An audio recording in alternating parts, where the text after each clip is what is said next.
So kia ora koutou, ko Amie Young tokonga. My name is Amie Young, and I'm the Destination Development Manager at Great South, from the tourism team there.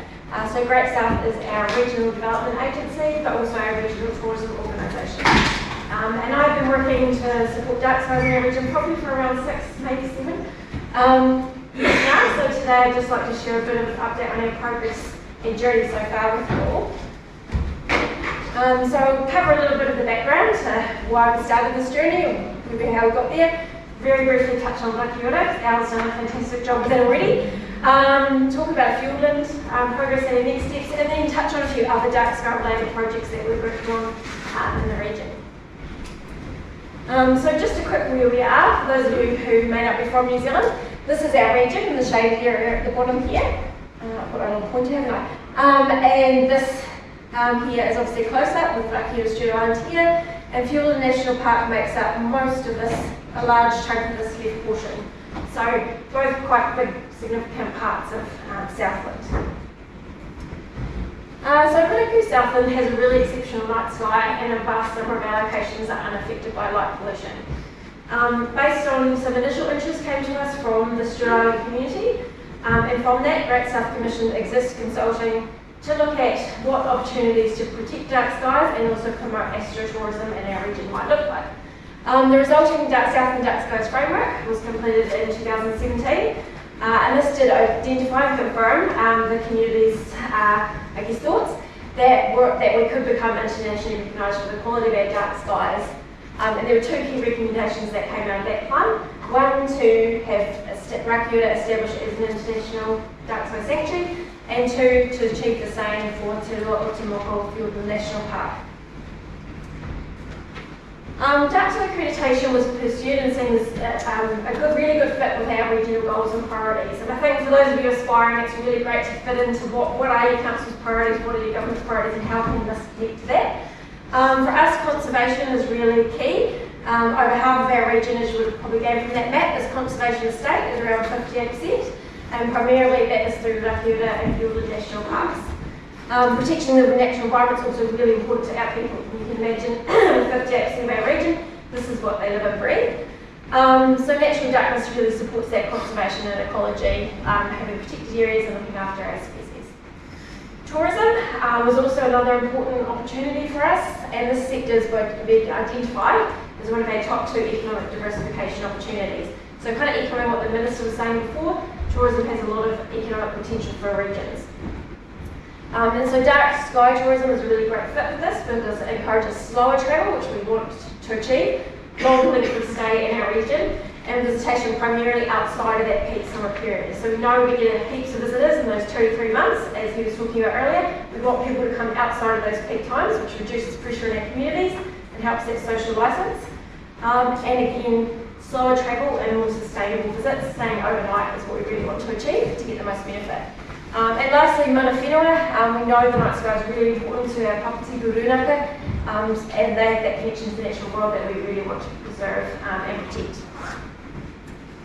So Rakiura Studio Island obviously was awarded sanctuary status in January 2019. We're very fortunate to achieve that. It was the first accreditation for our region, and we had some really strong support and input from key stakeholders at the time. The Department of Conservation, Ngā Tahu Ki Murihiku Rūnaka, which is the 4 rūnaka in our region, Rakiura Māori Lands Trust, the Studio Island Rakiura Community Board, and last but certainly not least, Studio Island Promotion Association, who have been our partners throughout this journey. And our application did include a lot on that cultural significance of Rakiura and the night sky above that in Ngā Tahu. There was also really strong community support. We ran a survey at the time to gauge that, which was 97% in favour, and really those others just didn't quite understand the concept, thinking they had to turn their lights off everywhere at night and those sort of ideas, which I'm sure you're all familiar with. So Rakiura is now the world's southernmost dark sky place, I think it still is. We had a lot of media interest at the time, and our growth in visitor numbers for that first winter period after accreditation was 17%. So that was a really fantastic result. And night sky tourism operators have emerged, but I think that largely Al is definitely leading the way with Twinkle and doing a fantastic job with that. I've been lucky enough to go out on one of his tours, and they definitely had awe experiences that night. And I'd also really like to acknowledge the work he does in community outreach and with the environmental work he does as well. That really connects into that, so thank thank you for your efforts. So with Fjordland, our progress so far, we've probably been working on this for a few years now. And again, our goal is to also achieve dark sky sanctuary status for this area. Dark skies again is a really great fit for Fjordland. It provides another environmental protection measure alongside the National Park and UNESCO World Heritage Site designations. And I know a lot of people talked about someone earlier about the land and the sky, and I think this is a really great fit and a nice way to describe that. We really want to protect the ecosystems that rely on the night sky within the park, and there's a multitude of different species that this impacts in such a fragile place like Southland. It's also really aligned with astronomical connection. Many of you may not know, but Southland is home to Astronomers Point, which was a location used to fix the position of New Zealand in Captain Cook's second voyage. And there are also many peaks within Southland named after astronomers and space scientists, such as the Kepler and many others, but it's another nice connection to the night sky. It also provides a low impact tourism opportunity, and we really are mindful of the environment in such a precious place, and dark sky is such a massive accolade because it doesn't actually involve a lot of infrastructure or anything too heavy in a place that we want to keep as pristine as it is. There are also lots of complementary experiences that also exist, such as the Great Walks, and people who are going in there who are walking. There are go enclaves, and there are a few overnight cruises that operate in the park as well. And if successful, I think I'm still correct with this, we'll be the largest dark sky sanctuary in the world, and like Melania has shown before, the largest dark sky place currently in New Zealand.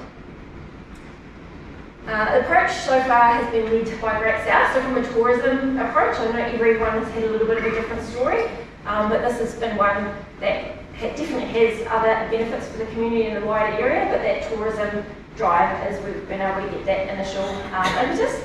But in saying that, that's a really strong partnership with the Department of Conservation, because we are in the National Park. And there's some really strong community and stakeholder support too. Paitiaki Nopu is a group that looks after the park and represents our 4 pūnaka in the region who all have a connection to Fjordland. Our district council, our community board, tourism operators, and that wider community as well. So we've made a lot of progress over the last few years. We've looked at sky quality assessment, have a really good program in place for that now. That's heavily supported by job staff and rangers who can get out into some of the more remote places, as well as those areas where people access noise in. We've spent a lot of time looking at regulatory assessment and what protections are in place around the park. So this has been a combination of all of these plans. So our national park policy, plans legislation, conservation management strategy for the specific area, a district, regional and coastal plans. And from a cultural perspective, Ngā Tahu Ki Murihiku environmental management plan, which looks at all special areas within Southland. With lighting assessment, we've definitely had an initial assessment done. We're currently reviewing it at the moment to capture some improvements that have been made, which is fantastic to see, and also just some areas where our ownership that we thought was perhaps a little different. So I'm just trying to clarify some of those issues at the moment.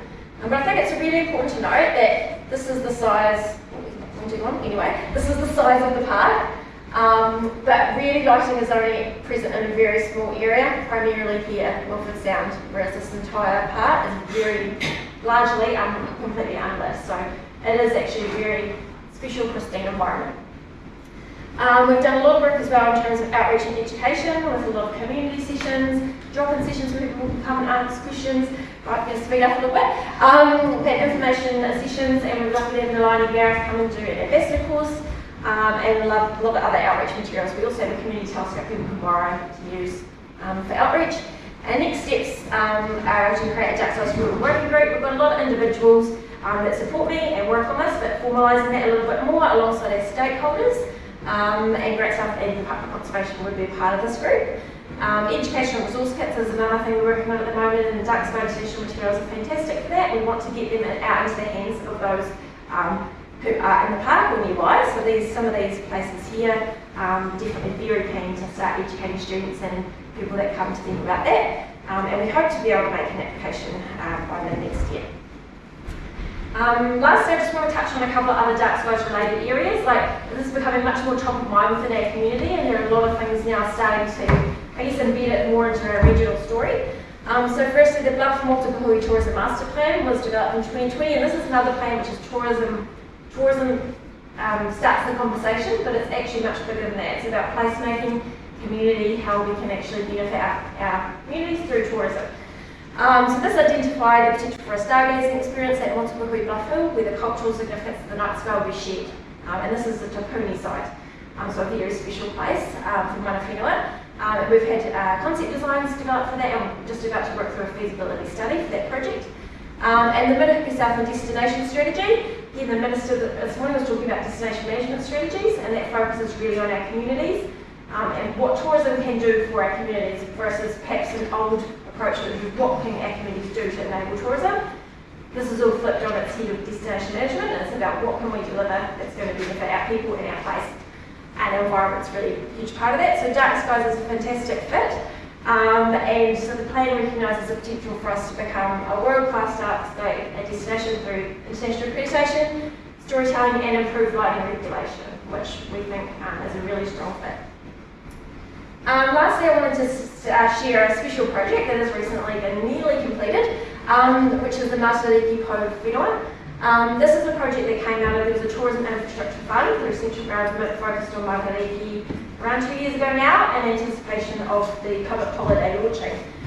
So our council worked with us to create an application for this whenua. So this is a wayfinding journey based on the Murihiku cluster around our region. So there's 9 po, 8 are already there, 1 to come. They each depict an entity from Māori protocol or stories, depicting prominent stars on the Murihiku cluster, which also, as we know here, it's the Māori New Year. And each entity relates to the surroundings and the seasons they watch over. So this map, it's not very great quality, I apologise for that, but this shows where the locations are around our region. And this is some of the graphic storytelling and signage that's at each site around the region. So you can get it, I know it's very hard to read, but you can get a little bit of an idea of some of the look and feel of this. And the next slide, I've just got a few to share with you. I can't show them all, but these are some of the ones that are established now. So the first, Waipuna Arangi, is at Te Anau, and this is about rain and connection to water that pools in the sky. The next is Waiti in Garston. And this one is focused on fresh water and the creatures that live in our rivers, lakes and streams. Matariki is at Cozy Nook on our southern coast. And this one is obviously about the mother, about Māori New Year, joy, remembrance and peace. And there's a small island, Matariki Island, just off the coast where Cozy Nook is, so it's a perfect fit there. And the last one I have to share is Waiti at Curio Bay. And this one's all about the ocean and food gathered from the sea. So you can see that these are really compelling, beautiful whenua. We really look forward to being able to share that story more. So that's all I really had to share today. I hope that gives you a little bit of insight into our journey so far. It's really a privilege to listen to all the speakers in the conference so far, particularly those others who are working towards similar goals that we are. I just see that the end result is all the same for reducing that light pollution and benefiting our communities and our environment. Thank you.